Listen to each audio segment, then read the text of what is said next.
If you broke, get some friends with cable. Right. You know what I mean? You can do that.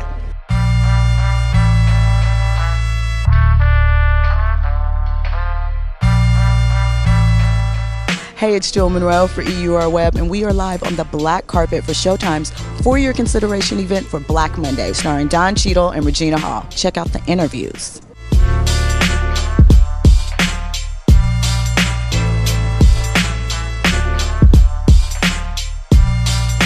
If someone hadn't seen any episodes this season, what would you tell them is the one episode they have to check out? Oh, wow. If you only have time for one, then come on. It's like a Lay's potato chip. Just get to at least watch 3. What the fuck though? Where the love go? 5, 4, 3, 2, I let one go. The second one, which I'm not in, which I think is very selfless of me to say, it's kind of more Regina Hall's story, and I love it. It's her experience kind of going through a day in her world, experiencing what she experiences, and it's amazing. What was your favorite part of playing this character?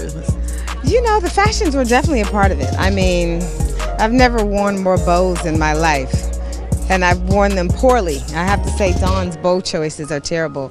But I love the music too. I was a big fan of a lot of music from the 80s, and so being able to create, like, you know, the hair was fun, and I got to eat a lot because, you know, they had belts and shoulder pads. I mean, I feel like our first episode is a real good one to start with, I gotta say, because it really just jumps right into the action. I think it sets us all up very well and very clearly as to what everybody's doing. But I will say, like, you know, for my character, I think Blair goes maybe through the most sort of drastic character change throughout the course of the season. So if you had to watch 2, I would say watch the first one and the last one. You know, I think some of my favorite work was what Regina was wearing. You know, she had some of the most outrageous things, the huge Minnie bow, you know, Minnie Mouse bow that she had in her hair near the end of the season.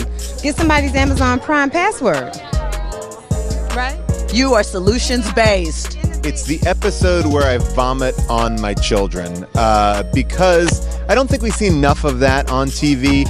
You know, most of the time we just are trying to teach our children good morals and lessons, but we don't vomit on them. And I feel like that's really important, and that really shows what we can do in pay cable. You know, it's like, sure, Game of Thrones, Red Wedding, but do they vomit on kids? Never.